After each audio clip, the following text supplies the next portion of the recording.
Tere, Jutud Janne ka alustab.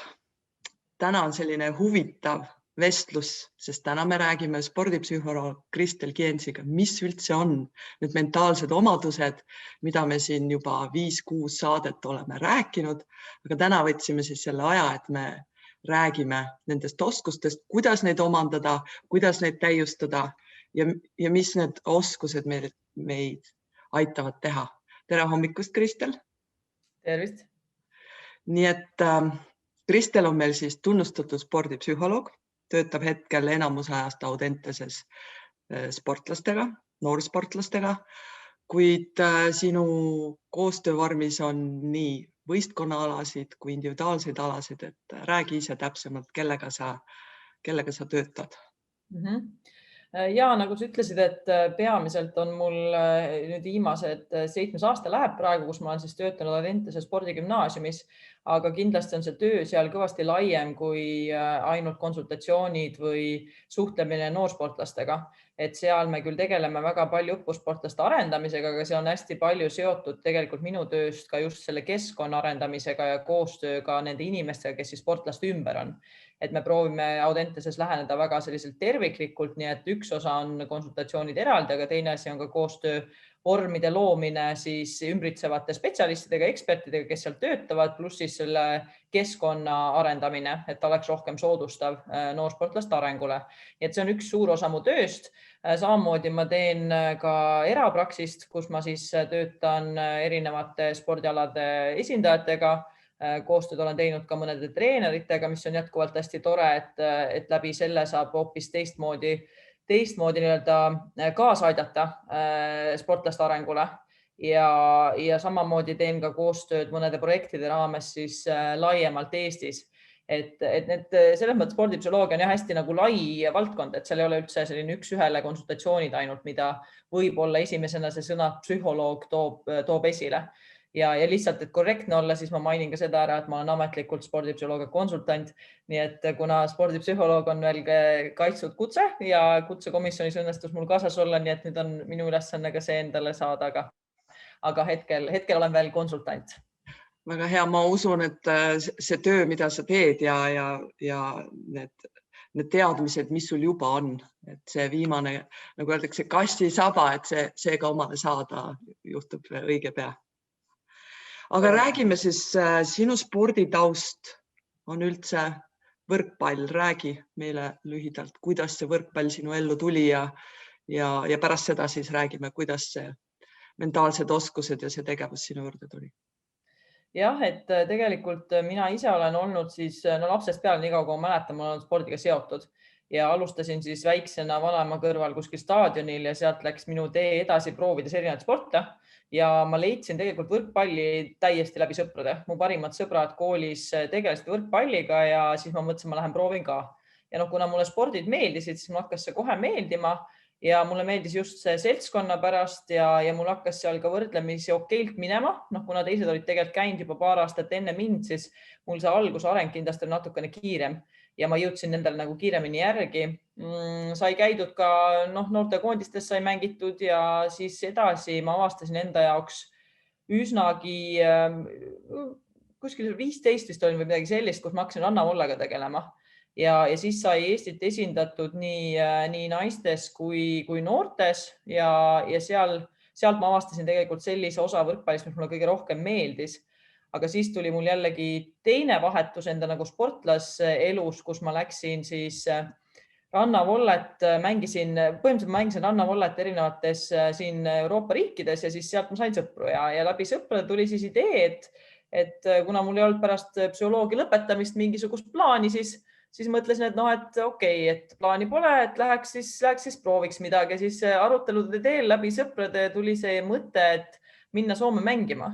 Ja siis ma läksin Soome tegelikult saalivõrkpalli mängima ja seal kõrval või lähedal linnas oli spordipsühholoogiat oli võimalik õppida ühes ülikoolis ja see oli väga hea ülikool ja siis mõtlesin, et okei, et see sobib hästi kokku, et saan nagu jätkata õpinguid ja mängida ja siis sealt edasi ma siis põhimõtteliselt lõpetasingi sellega, et ma läksin õppimise peale üle, sest et see profi sportlaskarjääri elu, mida ma kogesin küll väga vähe, aga see koos magistriõpingutega teises linnas lihtsalt minu jaoks ei toiminud. Ja ma teadsin kuidagi, ma tundsin, et ma nägin seda päris profide elu kõrvalt ka. Ja ma väga hindasin seda, mida nad tegid ja siiamaani ma arvan, et see ongi õige, et sa proovid.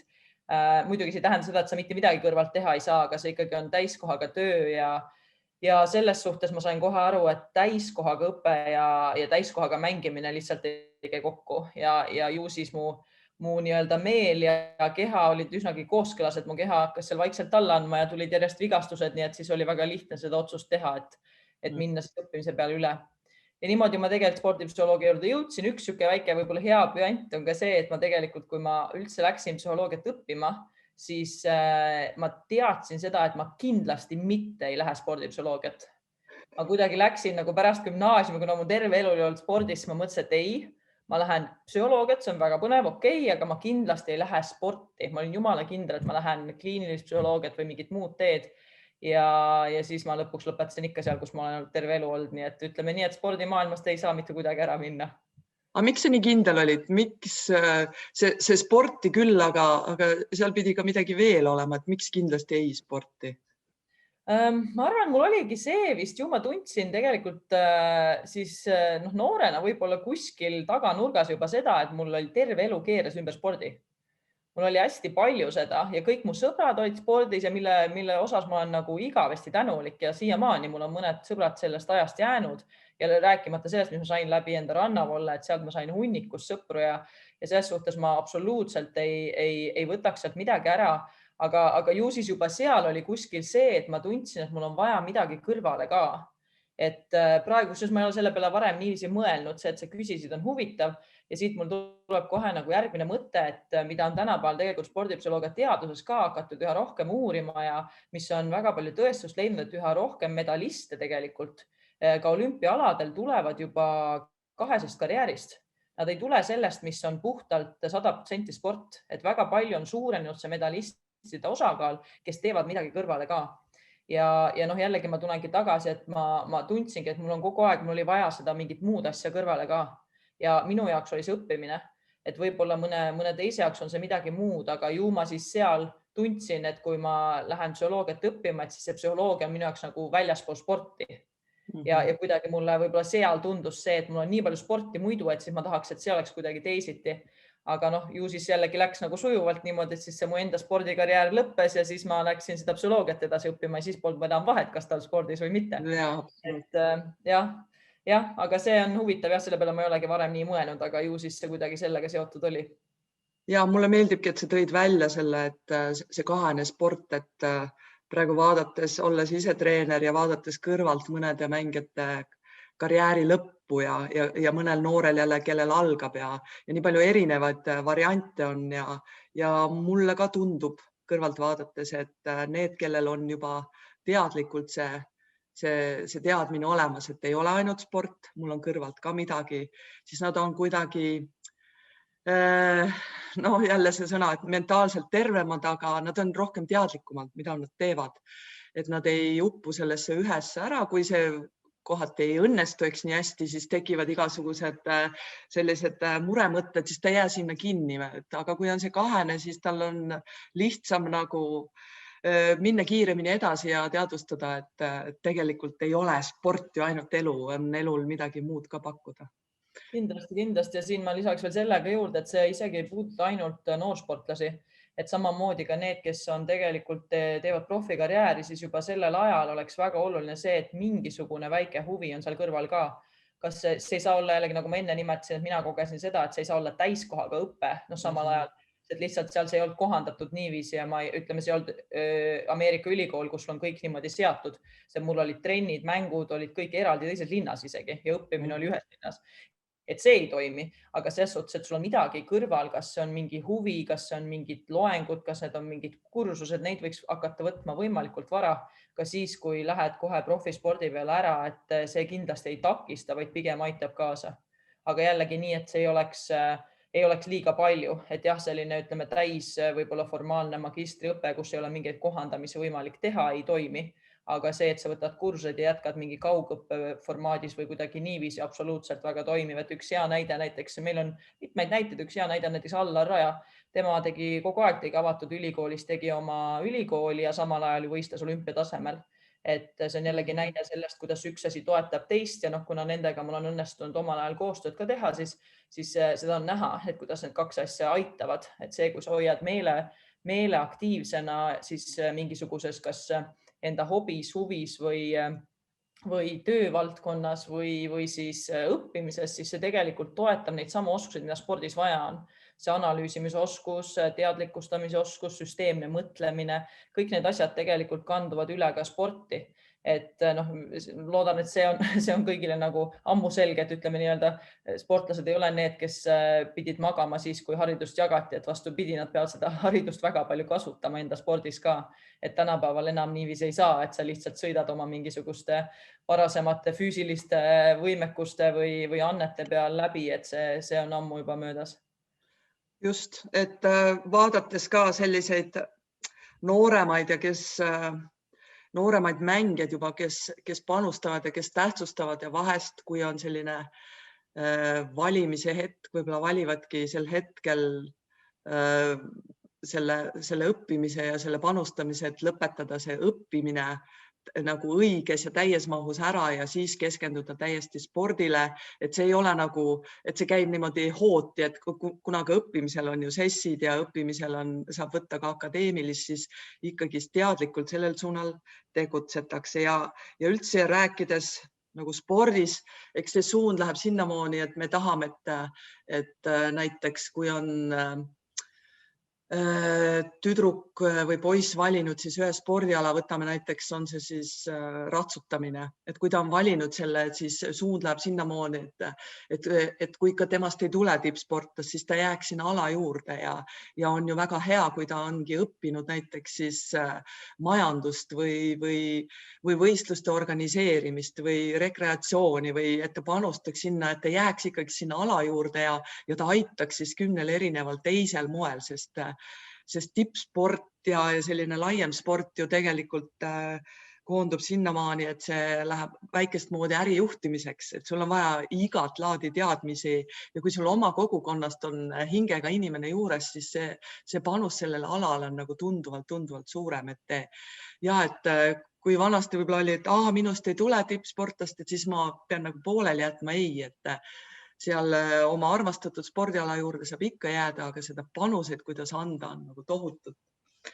Nii, aga läheksimegi siis selle juurde, et mis need vaimseste oskuste õpetamine sulle endale on nagu andnud, et sa tegid selle valiku ikkagist, kuigi alguses oli see ei, eks, sa tegid selle valiku ja etteruttavalt öeldes, et meie koostöö on juba, ma iga kord räägin 4 aastast, aga see vist on juba 7.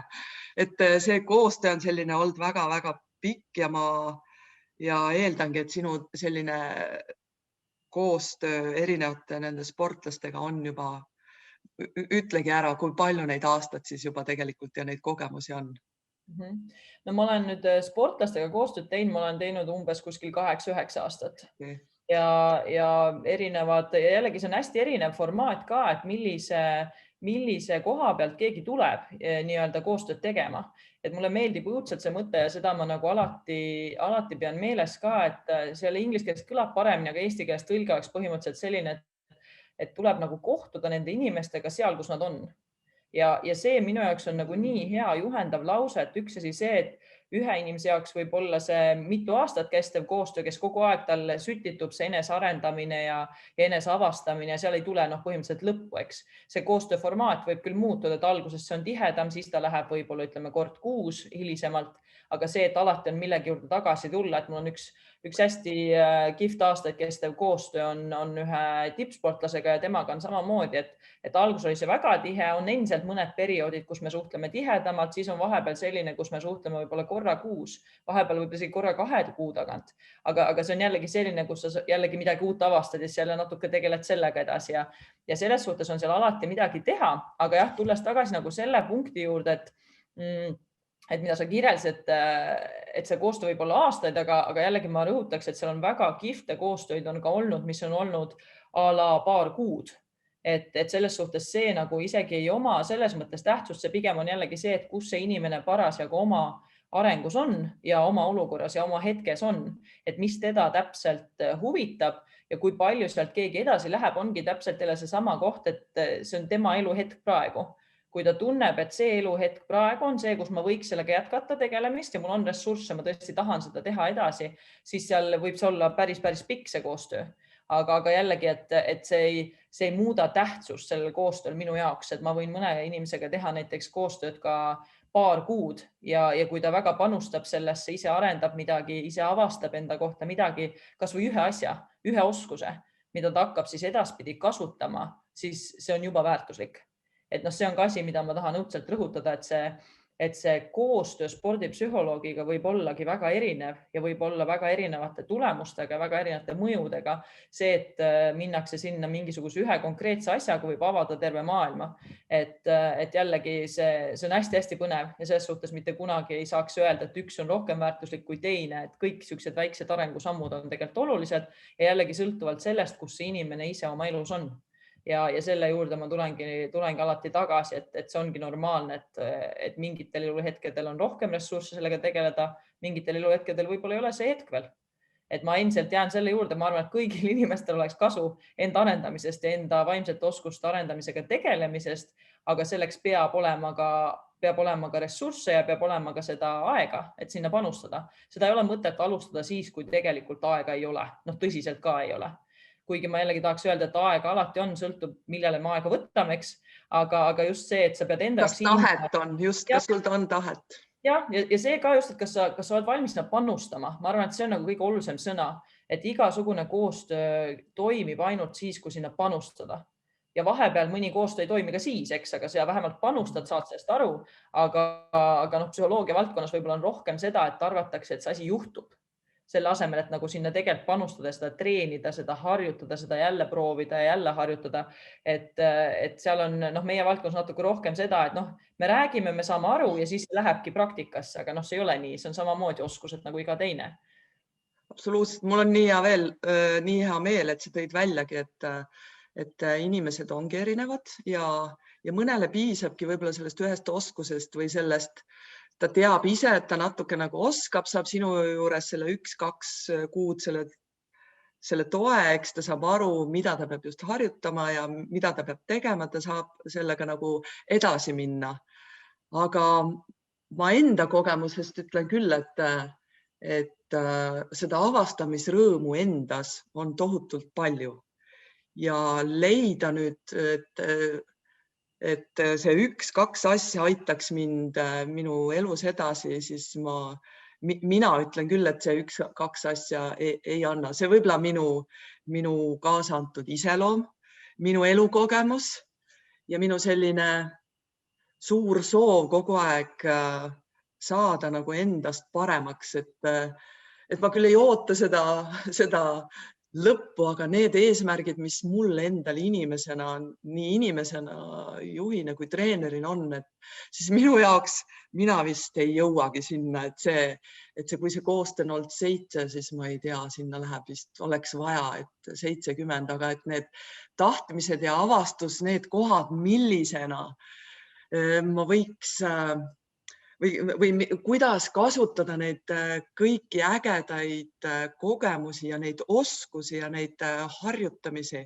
Neid on nii tohutult palju ja kui hakata nagu järjerada pidi minema, kui sul tekib siis selline hetk, kui sa tunned, et no nii, nüüd ei saa nagu hakkama, et siis on nagu, et siis on küll nii, et mul on vaja seda ja ruttu kohe, aga kui sa hakkad selle ühe asjaga tegelema, siis hargneb sealt tuhandeid asju edasi ja siis sa avastad nagu, et tegelikult ma mitte ei oska, aga need asjad aitavad mind edasi, mida ma võib-olla arvasin, et mida ma tean. Et see on nagu selline ülilahe teekond, et võib-olla natukene olen sammu edasi jõudnud, et tõesti viimasel ajal on nagu, et teatud asju, mis ennem tulid võib-olla aasta hiljem või kuid hiljem, et nagu pagan, oleks pidanud vist, mitte oleks, vaid ma olen ju võimeline tegelikult kas nii vastama, nii käituma, nii mõtlema, et need on jõudnud nagu kohutavalt palju lähemale ja selle üle on nagu nii hea meel. Ja viimase hetke sellised särad on nii, et hakkavad juba mõnes olukorras juba hakkavad nagu kohe lööma need sähvatused, et see on nagu nii lahe, aga sinuga ikkagist arutaks, kuidas me sinna üldse jõuame, et see ei tule lihtsalt ja minu kogemus on, et see kuu-kahega ei tule, sest sealt edasi läheb nii palju, et ja võib-olla ma olen nii ambitsioonikas, et ma tahaks mitte vallata, vaid osata, vaid endale meeldides käituda nii, et need asjad tuleksid kohe minuni. Aga kust otsast siis alustada, Kristel, kui minusugune sinu juurde jõuab? No esimene asi, mis kindlasti on kõige lihtsam asi, millega tulla, on kindlasti uudishimu iseenda suhtes ja uudishimu ja avatus. Et need kaks asja on nagu nii olulised. Jällegi ma ütleks, et need on oskused, ma ei ütleks, et need on omadused, neid peab praktiseerima. Peab praktiseerima seda, et olla avatud ja uudishimulik iseenda sisemaailma suhtes ka. Ja see on hästi-hästi tähtis, millega võib-olla tulla ja see ei olegi lihtne, nagu sa ütlesid, et olla avatud iseenda mingisuguste sisemiste protsesside suhtes, olgu nendeks mõtted, olgu nendeks emotsioonid või siis vastupidi väliste käitumiste suhtes ja olla avatud sellele ja uudishimuga mõelda, et miks ma tegelikult nii teen. Et kui see tegelikult ma tean, et see ei aita mind, see ei ole mulle kasulik, see kuidagi ei toimi, see ei aita mind edasi, see ei liiguta mind sinna suunda elus, kus ma tahan minna, aga miks ma seda teen? Ja jällegi uudishimuga mõelda, miks ma seda teen, mitte sellega, et ma olen kriitiline selle suhtes, et issand jumal, miks ma nii teen. Et see on jällegi, kohe tuleb nagu see vahe sisse, eks. Aga see on nagu esimene asi ikkagi, mis aitab muutustele kaasa, on see, et me oleme avatud teadlikustama ja avatud nii-öelda tähele panema ja märkama asju enda puhul, mis ei ole päris see, kus ma tunnen, et ma tahaks olla. Kas see on emotsionaalne tasand enda sees, kas see on oma käitumismustrid, kas see on oma suhtlemismustrid, kas see on oma mingisugused mõtted, mis kipuvad tähelepanu saama liiga palju ja ei lase mul samal ajal tegeleda asjadega, mis mul tegelikult vaja teha on. Ma lähen nüüd natukene võib-olla kaugele juba sellega, aga idee on alati selles, et olla nagu avatud uudishimulik ja hakata millestki pihta. Et nagu ma tulen sinna, et kohtuda seal, kus sa parasjagu oled. Ja vaadatagi see üks asi enda jaoks, mis on see üks asi, mis mind praegu nagu tundub, et see ei ole päris see, mida ma tahan enda elus praegu. Ja ma tahaks kuidagi osata sellega paremini toime tulla. Ja just see märksõna, et kas see asi, mis on minu sees, mis mind häirib või minu käitumistes, mis mind häirib, kas see kuidagi takistab mul tegemast neid asju ja panemast oma ressursse sinna, kus ma tegelikult tahaksin. Ja kui see vastus on jaa, siis on juba millegagi tegeleda. Ja nagu sa ütlesid ka, et ma ise kogu aeg tegelen endaga ja mul on ka oma mentor, kellega ma konsulteerin ja kellega ma aeg-ajalt suhtlen ja siiamaani alustades sellest, kus ma alustasin õpinguid, ma hakkasin neid asju praktiseerima enda puhul. Ja muidugi ma olen endale selles mõttes katsenes, et ma olen igasuguseid asju läbi proovinud ja nüüd ma olen leidnud need, mis nagu minuga tegelikult rohkem seostuvad ja mida ma nüüd rohkem ka õpetan. Aga endiselt ma kõike seda praktiseerin ise ka iga päev. Et see ei ole selline asi, mis nii-öelda saab valmis ja ma enam ei kasuta. Et jällegi muidugi on hetki, kus mul ei ole olnud selliseid situatsioone, kus mingit oskust kasutada ja siis jälle jõuad sinnamaani, et näed, pole praktikat saanud ja nii juhtus jälle. Ja just. Eks nii käib, aga see jah, et tulles tagasi sinna, et millest alustada, siis ma soovitakski mõelda lihtsalt enda elu peale ja lihtsalt võtta kas või üks päev ette, mõelda läbi, kuidas sa selles päevas käitud, milliste mõtetega ma aega veedan, milliste emotsioonidega ma aega veedan ja kas need asjad aitavad mind lähemale sinna, kus ma tegelikult pikas plaanis oma elu näen ja kuidas ma elus käituda tahan ja mida ma elus kogeda tahan. Ja kui see vastus on jaa, palun väga, jätka täpselt nii, nagu sa teed. Kui see vastus on mitte päris, siis on juba midagi, mida avastada seal. Ja see on nagu selline asi, millega saab võib-olla alustada ja kus on pisik eesmärk, millega sa tegelema hakkad, siis sealt on ruumi, nagu sa ütlesid, avastada väga palju. Aga jällegi võibki olla see, et tollel ajahetkel selles eluperioodis on sellele ühele inimesele just see üks asi nii tähtis ja ta tegeleb sellega ja see on talle praegu piisav. Ta võib-olla tuleb elus veel tagasi sinna ja avastab veel midagi. Aga see ongi see baas on erinev, et kus kohas inimesed parasjagu on. Aga jah, nii et ma arvan, et see on niisugune lihtne küsimus, et tõesti vaadata oma paarile päevale otsa ja küsidagi niisuguseid küsimusi enda käest. Mina lisaks omalt poolt kohe sellise konkreetsema soovituse, et kui sa ikka tunned, et need mõtted, et sa mõtled ainult sellele, sa mõtled võib-olla ka öötundidele, et sa ei maga välja ennast ja sa muutud inimeste suhtes selliseks tõrksaks ja kogu aeg tuleb tagasi ja nagu kulutad ennast nende asjade peale, et nagu teiste inimeste peale, et sa ei mõtle nagu enda peale, et siis on see koht, kus tuleb võtta kohe stopp ja aeg maja, sest ilmselgelt lähevad liiga palju ressursse absoluutselt nendesse asjadesse, sellele mõtlemisele, mis sind ei aita üldse edasi ja siis võibki ka tekkida see, kus tekib see läbipõlemine ja siis enesekindlus kaob ja siis kindlasti oled sa siis sportlane või oled sa treener, siis ka sinu tulemused, sinu töömaht, kõik väheneb, et pahatihti võetakse selleks, et on võib-olla selline periood aga ei, see on see hetk, kus tuleb need just vältida seda läbipõlemist ja just oma tervist hoida, et see on esimene märk, mis tasuks kohe võtta seda kui sellist stopp-märki. Ma hakkaks kohe nagu sellest sõnast kinni, mis sa ütlesid, et seesama lause, et see on see periood. Ma tõesti, ma absoluutselt, kui ma seda lauset kuulen, siis mul on juba niimoodi, et see periood on juba nii väärtuslik, et reaalselt iga hetk aeg tiksub ja loeb.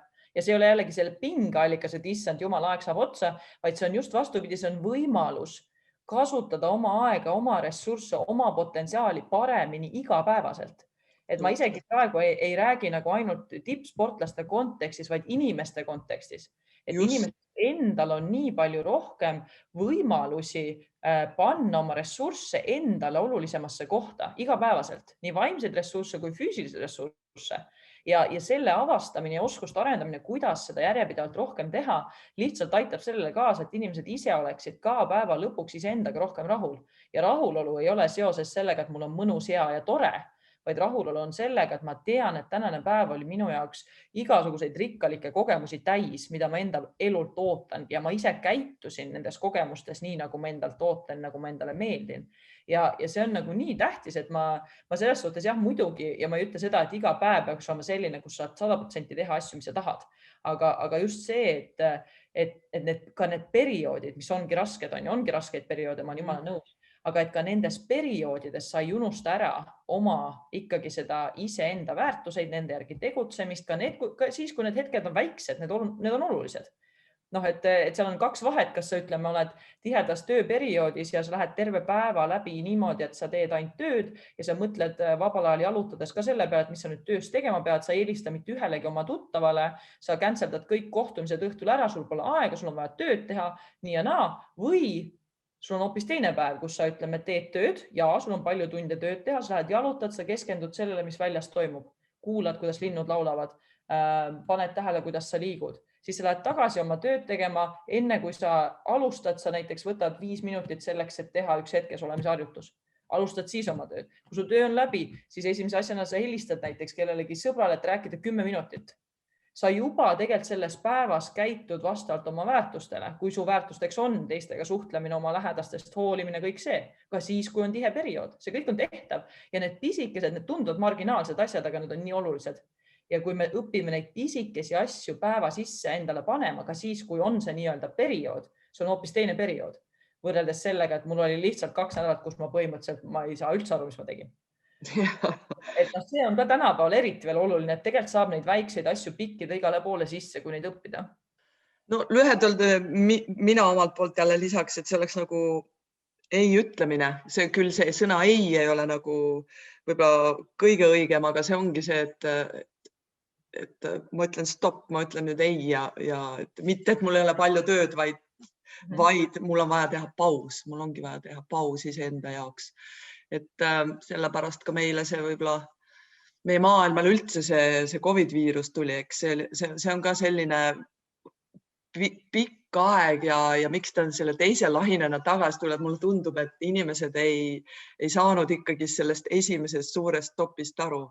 Et sul on vaja võtta aega ja nüüd uuesti ta annab märku ikkagist, et me ei ole inimestena kõik valmis ikkagist võtma seda aega iseenda jaoks ja mitte ainult ka võib-olla käituma, aga ka mõtlema ja tegutsema teistmoodi, et kuigi alguses kõik pandi lukku ja mulle tunduski, kõik ongi sellega, olid ka nõus. Muidugi kõik ei olnud, kes proovisid rikkuda ja siis neid komandantundi reegleid, mis iganes, aga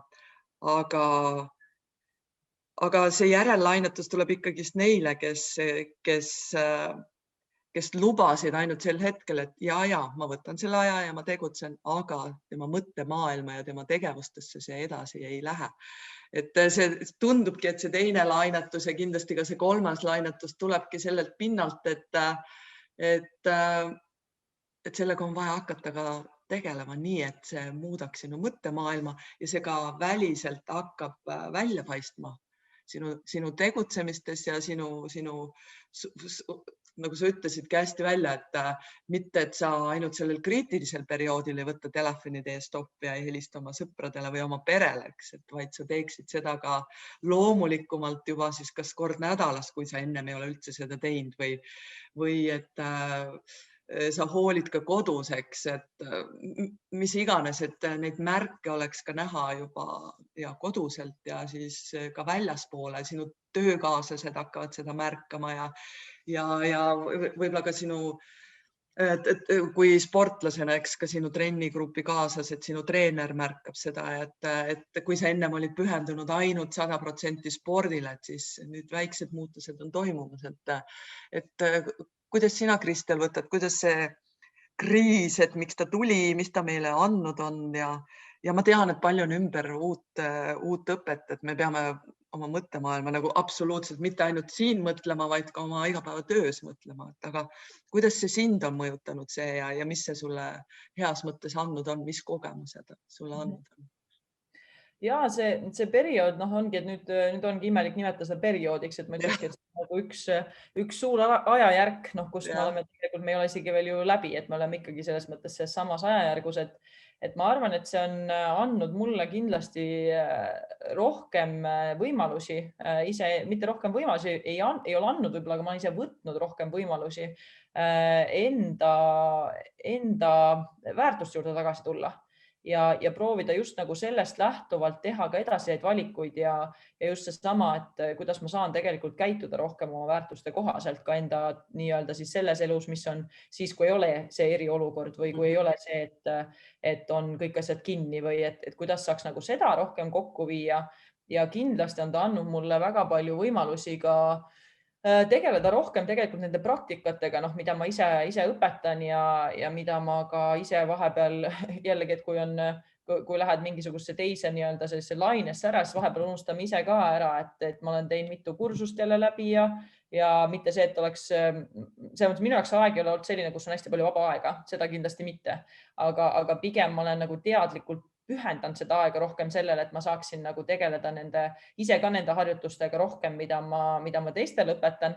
Et kuna minu enda lähenemine on väga palju seotud ka teadvel olekuga, just mindfulness lähenemisega ja erinevate praktikatega, mis sellega seostuvad, siis see on asi, mis vajabki aega ja vajabki nagu treenimist ja ma olen sellele kindlasti rohkem tähelepanu pöörama hakanud. Ja seda ma olen nüüd jätkanud ka siis, kui on olnud see jällegi nii-öelda rohkem normaalne aeg. Et see on selles mõttes hea aeg tegelikult, ma arvan, et aitab jälle nendele oma väärtustele otsa vaadata, oma igapäevategevused läbi mõelda, oma mingisugused harjumused uuesti üles võtta, mis on võib-olla vahepeal tähelepanult välja jäänud ja selles suhtes on ta olnud kindlasti hea, aga üks asi, mida see aeg võib-olla võiks üldse anda, on niisuguste väikeste hetkede hindamine ja märkamine, et kas või seesama, et inimesed ei kaotaks ära seda, et kui nüüd toome niisuguse lääne näite või ütleme, mitte lääne näite, aga ütleme heaolu näite on ju, et inimesed ei saanud tükk aega restoranides käia. See on juba osade jaoks väga suur ebamugavus, eks, ja siis nad lähevad üle pika aja restorani ja neil on see esimene kogemus, et nad säilitaks selle hindamise nende kogemuste osas, mis neil tegelikult on. Et muidugi see ei tähenda seda, et sa pead iga õhtusööki minema sööma niimoodi, et sul oleks kuidas öelda, et sa võtad seda nagu suurt tseremooniat, eks, aga ikkagi see, et sa märkad rohkem igasuguseid väikseid hetki, mida tegelikult on nii palju, mida me saame kogeda ka siis, kui me oleme piiratud ja meil on midagi ära võetud, et see igapäeva väikeste hetkede hindamine, see jääks, et see ei kaoks nagu ära. et ma loodan, et seda on osadel õnnestunud kogeda selle perioodi ajal, kui on midagi ära võetud ja siis sa saad uuesti minna. Kui minna spordimaailma seesama, et kui sa ei ole saanud trenni teha ja sa lähed nüüd üle pika aja esimest korda ja meenutada seda, et kuidas see kogemus sinu jaoks tegelikult oli ja kuidas sa keskendusid arvatavasti kõikidele nendele väikestele detailidele, millega sa tegeleda said ja sa olid uudishimulik loodetavasti selle osas, et issand, ma saan seda teha, ma saan seda teha. Okei, mul praegu see ei tulnud. Okei, see on normaalne, ma lähen edasi. Et põhimõtteliselt seesama suhtumine, see uudishimu avatus ja selline pidev avastamise himu, et see nagu jääks. Ka siis, kui me räägime spordivaldkonnast trenni minemisest või me räägime igapäeva elus enda avastamisest, on ju, et vahet ei ole, et just seesama selline avatus, uudishimu ja tõesti tänulikkus ka nende pisikeste asjadest, mis meil tegelikult on, et neid on nii palju, nii palju, et. Ja mina jälle omalt poolt lisaks selle, et sa tõid nii ilusti välja selle, no toome selle restorani näite pealt, aga mina lisaks sinna juurde ikkagist märkamise enda ümber ja tänulikkuse, et kui palju tegelikult teised inimesed sinu kõrval, kui palju nad sinu heaks teevad, et mitte võtta loomulikuna seda, et kui ma lähen uuesti restorani, et ma peangi käituma võib-olla üleolevalt või ütlema mulle see ja see ei meeldi võib-olla ja siin ei ole seda ja ma istun ja võib-olla see nurk ei ole ja see padi ei ole, ja võib-olla kui kukuvad mingid asjad maha, et siis ei, ma ei pea seda tegema, et kui keegi et märkama, kui keegi sinu heaks midagi teeb ja olema tänulik selle üle, et kui palju see tegelikult muudab. Et saame nagu üle sellest, et ei ole loomulik, et meil on, ma ei tea siinkohal, et meil on koristajad ja teenindajad, et keegi kogu aeg meie eest peame mingist loomulikke asju ära tegema. See on nii loomulik, iga inimene ikkagist enda järgi peab neid asju tegema, on see siis mis iganes. Võib-olla trennis veepudeli järgi minemine või palli järgi jooksmine või mingisugused asjad või keegi on sinu jaoks varem saalis, on kohal sulle ette valmistanud. Et hetkeks nagu mõelda ja olla tänulik, et keegi on ju sinu jaoks panustanud. Et kui see mõttelaad tuleb ka sinna juurde, siis muutuvad asjad minu arvates vähemalt selliseks heatahtlikumaks ja paljud asjad muutuvad palju kergemaks ja see koostöö, mis sellest tekib ja selline eneseavatus muutub kohe tunduvalt kiiremini, sest sa oma enda sellise olekuga annad nagu nii palju välja ja siis teised inimesed tulevad sellega kaasa. Selline heatahtlikkus ja tänulikkus võiks ka sinna juurde tulla, et siis see on minu arvates annab siukse boost'i kohe koostööle, et nii mõnigi inimene, kellele kunagi ei ole tähelepanu pööratud, ta teeb võib-olla sellise asja, mis pärast seda on nagu nii, et vau, et neid kogemusi on tuua sellest eelnevast ajast, aga seda võib olla, seda vau-efekti võiks olla loomulikult tunduvalt rohkem. Oled sa nõus minuga? Ja kindlasti ja just see üksteise märkamine ja nende asjade hindamine, mida erinevad inimesed teevad. Et ükskõik, mis asi see on, et need kõik asjad on sellised olulised ja kõik asjad lähevad korda, et ma arvan, et see on nüüd just eriti selles perioodis kindlasti tulnud rohkem pilti ka, et kui olulised on tegelikult kõikide inimeste väiksed sammud. Rääkides, ütleme eesotsas muidugi nendest, kes on toonud hunnikus süüa inimestel, on ju, kes ei saa ise minna ja seda on vaja märgata ja tunnustada, et see on tegelikult väga tähenduslik ja kõik mingid väiksed sammud on kellegi jaoks tähenduslikud. Et ükskõik kelle jaoks keegi midagi teeb, et võib-olla tahaks seda ka, et need inimesed ise ka nagu hindaksid seda, et nad saaksid aru, et tegelikult nende töö on tähenduslik, ükskõik mis asja nad teevad, seal ei ole vahet. Aga jah, et see võiks käia nagu võib-olla mõlemas suunas, et inimesed üksteist märkavad rohkem ja hindavad, aga samas, et nad ise ka hindavad seda enda sees rohkem, et nad tegelikult teevad midagi, mis kellelegi teisele läheb korda. Ja üks asi veel, mis ma selle olukorra kohta tahtsin mainida, et mul tuli meelde, et milleks see kindlasti veel võimalusi on andnud nii mulle ja ma loodan, et ka teistele inimestele, kui nad on seda võtnud, kes ei ole läinud seda teed, et binge vaadata mingisuguseid seriaale, eks, et see annab aega lihtsalt olla endaga ja siis hakkavad tulema üles ka asjad, mis tegelikult on olnud võib-olla kuskil peidus ja mis ei ole varem nii-öelda pilti tulnud, sest et me oleme kogu aeg olnud tegevuses. Aga nüüd on olnud rohkem seda aega, kus lihtsalt nagu tõesti avastadagi enda kohta, et mis tegelikult mu sees toimub. Ja see ei ole alati mugav, see ei ole alati meeldiv, see ei ole alati mõnus, sealt tulevad igast asjad ülesse. Aga seda on kindlasti see andnud, aga siin on jällegi see suhtumise koht, et kui midagi ebamugavat tuleb, siis jällegi see uudis ja mu avatus, et issand, kui huvitav, et noh, miks mul see tunne on praegu, et nii põnev, et ma ei ole varem seda märganudki, et kust ta nüüd tuleb äkki. Et seal on alati mingisugune point ja selles suhtes on see kindlasti hea hetk ja aeg, kus neid märgata ja mitte minna nüüd tagasi sinna tavategevusse niimoodi, et me sõidame nendest märkidest ja tagasidest üle, mis me oleme saanud enda kohta, vaid pigem nagu vaadatagi, et okei, et kui mul need asjad olid, et kust ma saan pisikese asjaga nüüd hakata siin tegelema või edasi minema. Et ma arvan, et seda on see ka kindlasti aidanud paljudele tuua. Ja noh, mulle endale kindlasti, mul isegi ei ole telekat, aga selles suhtes, et ma ei ole eriline seriaali vaataja ka, nii et selliseid vaikuse hetki endaga on olnud kindlasti rohkem. Ja seoses sellega, kui neid vaikuse hetki tekivad rohkem, siis tuleb inimestel võib-olla meelde oma unistused ja tahtmised, mida nad on tahtnud tegelikult teha ja siis ega neid näiteid on palju, kus on totaalseid selles hetkes siia perioodi jääb, nimetame siis seda perioodi jääb, siis on nad siis päris karjäärimuutused või sellised eluvaldkonna muutused, et neid on ka päris palju ja neid rahulolevaid inimesi, mulle tundub, et on palju-palju rohkem juurde tekkinud just tänu sellele, nagu sa ütlesid, et neil on aega võtta rohkem enda sisse ja vaadata, et mis ta tegelikult tahab teha ja milline ta tahab olla. Aga siit ma tahakski minna sinna juurde, et rääkida natuke sellest erinevusest nii individuaalsest alast kui võistkondlikust alast, et sul on seda kogemust mõlemit pidi. Et individuaalselt on mitte nüüd lihtne, aga et sa tegutsed ja arvestad ja räägid ühe inimesega, aga võistkondlikus plaanis on sul ju kõik need inimesed on erinevad, siis treener on erinev ja siis veel peab selle erineva kogukonna kõik, nagu öeldakse, aitama, et nad töötavad hästi koos, kuigi võistkonnaalas öeldakse, et väga hea, kui kõik inimesed on erinevad, siis erinevas hetkes on vaja erinevaid inimesi ja siis tõusevad nad tugevused üles ja siis hindavad ka kaaslased sind tunduvalt rohkem, eks. Et kuidas sina alustad seda või kuidas sina võtad seda nii individuaalset, millest me rääkisime, aga just sellest tiimi aitamisest ja tiimiga koos töötamisest?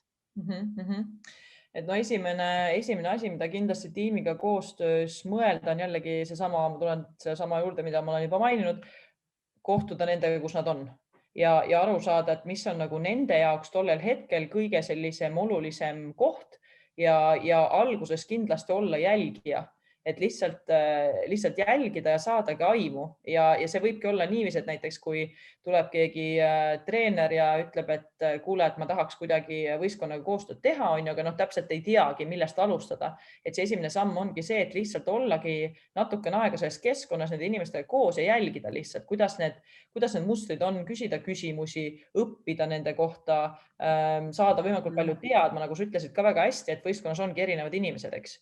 Et esimene samm ongi see, et kindlasti ma noorena tegin seda, ma ei ole absoluutselt mitte ekspert, ma võtan selle kohe tagasi, et idee järgi ma olen absoluutselt õpilane praegu veel enda alal täielikult ja ma loodan, et ma jään elu lõpuni õpilaseks, sest praegu mul on küll selline suhtumine, et mul on nii palju veel õppida ja avastada ja ikka mõtled läbi, et kui kellegi koostöö on lõppenud, et et nüüd nende teadmiste pealt oleks saanud võib-olla seda teha, et see tuleb ikka tagasi.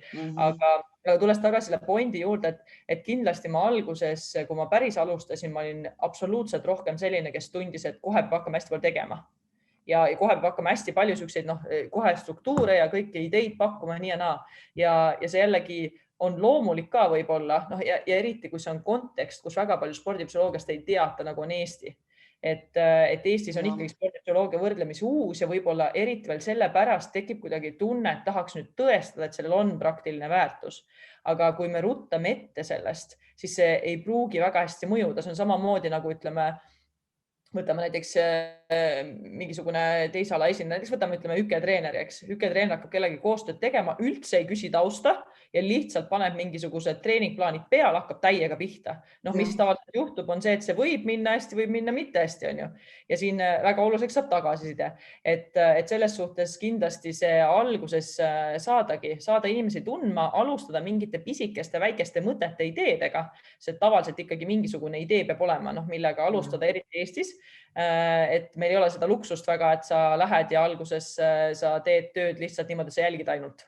No ütleme, seda päris ei saa, aga just see, et võtta sammu haaval ja rääkida inimestega palju, küsida, et mis on nagu see suund, mida võiks minna ja see pidev tagasiside ka, et alustada mingite väikeste protsessidega, näiteks kui sa tõid välja, et seal võib olla, ütleme, meeskonnatöö näiteks või midagi sellist, et saada kõiki rohkem ühisele leheküljele, siis millega saab hakata tööd tegema, ongi kas või ühised eesmärgid, ühine suund, ühised väärtused, aga see protsess on pikk ja seda alguses tehagi niiviisi, et hakata mingist pisikesest tükist pihta ja hakata seda üles ehitama ja kogu aeg saada tagasisidet protsessist, ise jälgida, mis sealt tagasiside on, kui neid tegevusi teha, rääkida jällegi, küsida tagasisidet, eriti treenerilt, sest enamasti ikkagi võistkonnaga koostöö käib läbi treeneri väga paljus, et see oleks nagu pidev selline avatud tagasiside ja jällegi avastamine.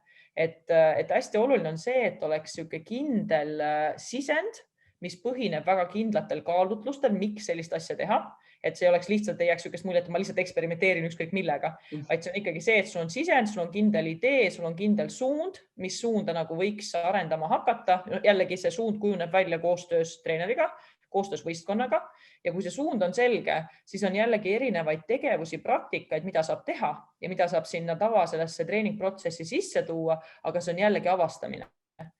Et ei saa kunagi öelda, et võt, kui ma nüüd midagi näiteks proovin ja see kohe ja see ei toimi, see ei saa, ütleme seda tagasisidet, mis ta võiks anda, see ei ole failimine, vaid see ongi normaalne protsessi käik.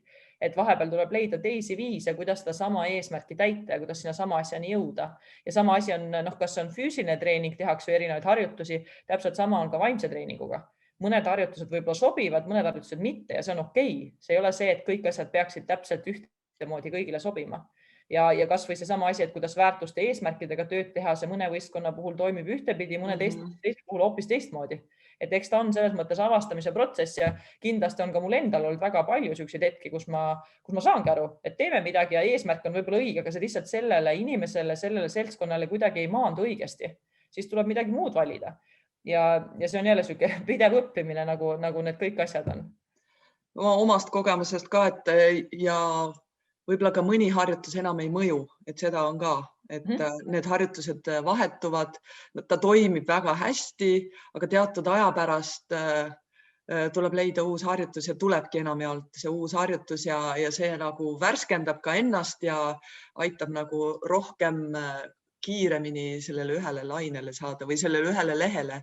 Et minu arust on ka see nii nagu ka füüsilisel treeningus, et nende harjutuste muutmine, varieerimine on ka üks edu, mis toob kaasa. Aga täpsustan seda, et siin sa tõidki õigesti välja, et jällegi, et oluline on see, et me teame, mis eesmärki see harjutus või tegevus täitma peaks. Ja sellest lähtuvalt tuleb teha lihtsalt kohandamisi, millist harjutust valida. Ja see ongi täpselt, sa nimetasid nii hästi, et see ongi täpselt sama nagu füüsiline treening või tehniline treening. Sa ei treeni ju, ütleme, ühtegi lihast täpselt samamoodi harjutustega kogu aeg. Sa treenid erinevad, samamoodi on ka erinevad lihased eneseanalüüsiks või erinevad harjutused eneseanalüüsiks, erinevad harjutused enese teadlikustamiseks. Ja see ongi normaalne protsess. Kas see käivitub, ütleme, võistkonna baasil või ka individuaalselt, samamoodi individuaalselt koostööd tehes. Sa võid tegeleda ühe oskuse arendamisega väga erinevate nurkade alt, see ei saa olla kogu aeg täpselt sama. Et see ongi normaalne ja see võib-olla aitab ka aru saada, et miks need koostööd on pikemaajalised tihtipeale. Et selleks, et õppida üldse erinevaid harjutusi, mis sinu puhul toimivad, sobivad ja aitavad sul kõige paremini arendada, see võtab aega. Et seda ei saagi kohe kätte ja erinevate oskuste arendamiseks on väga palju erinevaid viise, erinevaid tehnikaid, erinevaid harjutusi.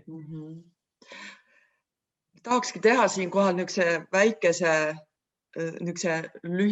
lühinäitlikkuse, et mina olen treener, kes ma nüüd tunnen, et mul oli raske mäng, ma ei käitunud nii, nagu ma heaks arvasin, mul on vaja kindlasti kellegiga rääkida, ma olen aru saanud, et kodus üksi poolööd mängukedrates ma ei jõua selleni, ma olen magamata, ma olen väsinud, ma olen kuri, hommikul oli trenn, ma jälle käitusin nii, nagu ma ei tahaks. Et Kristel, ma lugesin, et sa saad mind aidata. Nii, kuidas sa saad mind aidata? Et kui ma tulen sellise jutuga sinu juurde või sulle helistatakse või kirjutatakse, et mis on see esimene asi siis, et kuidas sa saaksid mind aidata? Mulle ei meeldi, et ma karjun, mulle ei meeldi, et ma lähen närvi ja siis ma sain veel tehnilise ja üldse sa tunned, ma olen praegu ka ärritunud aga ma ei taha, ma tunnen, et see hakkab mulle tervisele ja mul kodus ka öeldi, et kuule, see ei ole nüüd see koht, et aita mind. No, kas me lähmegi nüüd seda teed, et me proovime midagi? No, okei, proovime. Ma märkan seda, et sul on tõesti viimasel ajal väga palju toimunud. Ma näen, et on väga palju emotsioone üles tulnud viimastel kogemustel ja sa oled saanud seda tagasisidet nii enda seest, kui tundub, et ka teised on midagi sellist öelnud, et sa mainisid ka seda, et sa kuidagi tunned, et sa ei taha enam niiviisi jätkata, et ma saan aru, et sul on endal see tahe muutuda ka olemas juba. Et see on juba väga suur samm, see, et sa üldse mõtled selle peale, et sa tahad midagi muuta, et seda väga paljud inimesed sinna ei jõuagi võib-olla. Aga kui tulles tagasi nende kogemuste juurde, et saad sa mulle tuua näiteks mõne näite, kus sa oled pärast nüüd tagasi mõelnud, et vot see on see olukord, kus ma tegelikult väga endale ei meeldinud. Mis see näiteks üks näide võiks olla? No ta ei saanud sealt korvi alt jälle sisseks ja see oli nii otsustav vise ja siis ma karjusin talle, et miks sa ei saa, sa pidid ju tegema nii, sa ei teinud seda ja ma elasin nagu ma kohe karjusin päris kõva häälega ja see ei olnud nagu, kui ma olin selle välja karjunud, siis mul oli endal natukene häbi, aga kuna mäng läks edasi, siis ma ei mõelnud, aga pärast oli jube raske olla. Ja saan aru, et see olukord käis nii kiiresti ja siis sa kuidagi reageerisid selles olukorras ja pärast mõtlesid siis seda tagasi, et see ei olnud päris see. Et kui seda korraks nagu vaadata, et mis selles käitumises siis oli selline, mis ei ole päris see, mis sulle enda puhul meeldib, et milline sulle oluline võib-olla väärtus siit välja võiks tulla, et miks sulle ei meeldinud see, kuidas sa käitusid? Sest ma karjusin ja ma sain aru, et kui ma tema peale karjun, siis ta ei liigutanud üldse edasi ennast, vaid vastupidi, ta läks lõug alla, ta muutus kurvaks ja ega ta ei jooksnud nii kiiresti veel tagasi, siis oli vaja seda ka karjuda veel, et jookse tagasi, eks, aga näha oli, et see ei andnud talle ka midagi ja ta ei tegutsenud edasi, nii et see karjumine jätkus, et see karjumine ei aidanud nagu üldse. Et kas ma sain sust õigesti aru, et sellest olukorrast sa tegelikult oleks tahtnud midagi sellist teha, mis oleks teda edasi aidanud? Et sa mainisid, et see, mis sa tegid, see ei aidanud teda edasi ja see jäi sind kuidagi häirima. Ja, eks meie treenerite mõte ongi ju aidata oma mängijad, et kogu aeg nagu öelda tegelikult, mida nad peaksid tegema, et selles olukorras ja, et enamjaolt ma ütlesingi, et miks sa viskasid mööda, eks, et ja, ega me praegu mõtleme, et me ei taha, et ta mööda viskab ja ega see mängija ka ei mõelnud nii, aga tegelikult jah, sellel hetkel see mõte ei tööta. Nii, aga siinkohal jätakski pooleli, vot selline umbes selline vestlus peakski olema, kuidas endasse jõuda ja kuidas siis jõuda nende harjutusteni ja koostöö sinu vahel, et jätaks nüüd selle mängimise pooleli. Ja siis ma lihtsalt kirjeldan, mis ma oleks edasi teinud, ja see näitabki, et kui palju tegelikult selleks aega on, et praegu me tegime seda 3 minutit, et idee järgi alguses ma proovisin sind suunata mõtlema selle peale, et mis sul tegelikult endal olemas olevad tugevad väärtused juba on ja suunata sinna, et tegelikult sul on asjad, mis on sul olulised ja need on näiteks ütleme seesama, mis tuli välja juba praegu selle lühikese 3 minutiga, et sulle inimesel on oluline teha midagi sellist treenerina, mis aitab teisi edasi. See on väga tugev ja väga hea väärtus. Selle juurde saab tagasi tulla ja teine tee, mis ma siit nüüd järgmiseks võtnud oleks see, et uudishimulikult sinuga koos avastada, mis pani sind niiviisi käituma, nagu sa tegelikult ei taha. Ja sealt jõuda siis sinna emotsioonideni, mis on normaalsed, on ju, siis jõuda sinna inimkäitumisteni, mis automaatsena on normaalsed, kui me sellega ei tegele ja siis sealt kaudu liikuda oskusteni, mida saab teha selleks, et märgata ja avastada rohkem enda emotsioone nendel hetkedel, kui nad tekivad, mis annab meile võimaluse valida, kuidas ma käitun ja et see käitumine oleks siis rohkem kooskõlas sellega, et teha midagi, mis aitab mängijaid edasi, võrreldes sellega, mis on see lihtsalt karjumine, mis sa oled aru saanud, et ei aitaks. Ja see on ütleme see näide, et kuidas see asi võiks nagu minna. Aga jah, et nagu näha on, et idee järgi need asjad võtavadki aega, aga just alustaksin rohkem sellise nurga pealt, et avastada, et mis need tegelikult olulised väärtused on seal all ja miks just see käitumine on niisugune, mis ei meeldi, sest tihtipeale see on juba positiivne. Et seal on nii palju positiivset peidus, kui inimene juba toob välja seda, et talle ei meeldi see, kuidas ta käitub. et enamjaolt see võtab ikkagist aega, et selleni jõuda, et praegu lihtsalt minul see kogemus on ja praegu tuli see natukene kiiremini, aga ega nendel inimestel võtab ikkagist aega aru saama. See on siis kas ennast kõrvalt videost vaatamine või siis tõesti, et keegi tuleb ja ütleb sulle heatahtlikult, eks, et see on jälle tänuväärt, et ei öelda ju ükskõik, kuidas muidugi öeldakse, aga sa pead üles korjama sellest, et tegelikult tahetakse sind aidata ja sa pead aru saama, et midagi peab sel hetkel muutuma. Nii, aga siin ma lõpetuseks ütlen veel, sorry, et ma segan, et üks asi veel, mis on võib-olla selline hea küsimus, mida küsida, et jälle tulla tagasi selle juurde, et kuidas üldse alustada millegagi, et küsida seesama enda päeva suhtes seda ka, et kui suur osa sellest päevast ma veedan ja ma käitun nii, nagu ma endale meeldin. Et kui nagu see küsimus ka küsida, et kas tegelikult see, kuidas ma päevi läbi käin ja kuidas ma käitun, kuidas ma tegutsen, millega ma tegelen, kas see vastab sellele. Ja see võib-olla aitab ka nagu natukene kaasa sellele enese avastamisele, et näha, et kas see läheb kokku või ei lähe ja kui ei lähe, et siis avastada, et mida ma saan teha, et ta läheks rohkem kokku. Ja just mitte millisena ma väliselt endale meeldin ja kas ma pean minema mingisugusesse operatsiooni, vaid pigem nagu just see, et kas ma inimeste nagu enda käitumist, enda omaduste poolest, mida ma iga päev toon, kas see on see, mis vastab sellele, millisena ma endale meeldin. Ja. Lõpetuseks ma tahakski küsida, et sellise ettevaatava küsimuse, et inimvõimete nagu füüsilised piirid hakkavad, mitte mingisugune piir hakkab tulema, et eks dopinguga võitlus on sellele palju kaasa aidanud, aga kui kaugele on võimeline inimene minema siit ülevalt oma mentaalsete oskuste poolest, et kui suur sinu tööpõld on, et mis on nagu see päris, mida võib-olla sina tahaksid jõuda oma töös ja näha, et mis on nende sportlaste võimed siis mentaalsete oskuste, selle kõige väiksema lihase võimed, mis sinu õppimine, sinu kogemus, sinu töötamine nagu ütleb või annab mingisuguseid märku. See võib olla natuke utoopiline, aga ikkagist, et kuhu oleme me oma selle väikse lihasega võimelised jõudma, kui kaugele? Sellel on väga lihtne vastus. Ei tea. Ja päris täpselt nii ongi. Ei tea. Üks asi seda on võimatu nii-öelda uurida ja teine asi on jällegi see, et nende asjade arendamine, mis puudutavad võib-olla enda vaimseid oskuseid, see ei olegi võib-olla saavutamine. See on nagu ka hästi oluline, et sportlastel ei jääks muljet sellest ja inimestel üldse, et see enda avastamine, enda oskustega tegelemine ei ole saavutamine. See ei ole kuskile jõudmine, see ei ole nüüd see, et ma panen nüüd selle boksi, selle ristikese kirja, ma olen parem keskenduja, kui oled sina. Et see on absoluutselt mitte see, kuhu tahaks seda suunata, et just see, et see ongi protsess. See on protsess, mis kestab ja mida ei teagi, kuhu see asi areneda võib ja kui palju sa veel avastada võid, kui palju sa arendada võid. See on täiesti avastamata maa. Nii et selles suhtes ma soovitaks just seal olla jälle uudishimulik ja avatud, aga mitte võtta enda vaimset arendamist jälle mingisuguse saavutusena, et ma nüüd tahan sinna jõuda ja olgu see kohe 2 kuuga olla, et siis on jälle lisapinge. Et kindlasti meie töö võiks olla vastupidine, et meie töö võiks ikka seda pinget nagu ära võtta. No mina isiklikult võtaks küll, et mina võistlen nagu iseendaga. Minul on küll heas mõttes võistlus, et eesmärgid, mis osas ma pean saama paremaks ja mis ma pean selleks tegema.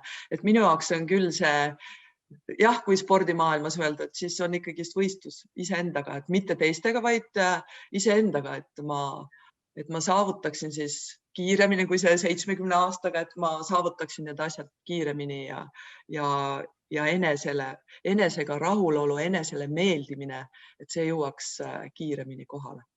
Ma väga tänan sind, Kristel. Ja ma loodan, et ka meie kuulajad väga tänavad, et me tõime natukene selgus sellele, et mis siis see mentaalsete oskuste treenimine ja mis see meile annab, mis sportlastena, treeneritena, üldse inimestena, et mis see meile tegelikult annab. Ja mul on nii hea meel, et sa tõidki välja, et tegelikult inimene on tervik, et võikski alustada mitte, et ma olen treener, vaid inimesena olla rahul kõigepealt iseendale. Ja kõikidel nendel teemadel ka nagu näha on, siis me võiks minna 1, 2 ja 3 suunda. et seda võib täiesti vabalt rääkida veelgi, et niisugust asjadest rääkimine on kindlasti hea ja mulle väga see meeldib ka, nii et hea meelega jagan neid mõtteid veelgi. Nii et kellel tekkis huvi, siis palun võtke Kristeliga ühendust ja see valdkond ja see enda avastamine on üks igavene äge retk.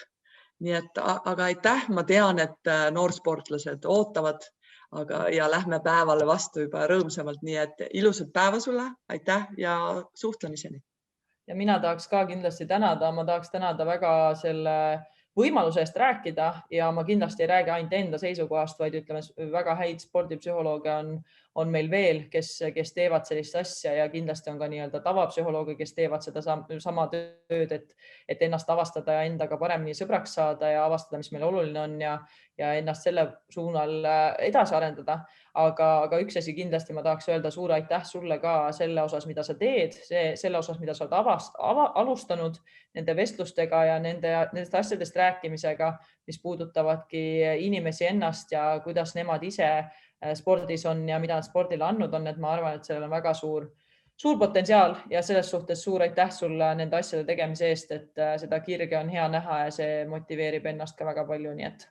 Aitäh sulle, aitäh, aga spordis on ju nii, et kui mingi ring saab läbi, siis kuidagi tuleb tagasi panustada ja see on minu panus nendele, nii et järgmised jutud juba järgmine nädal ja siis on vestlus kaaslaseks Maret Tani. Kõige head. Head aega. Head aega.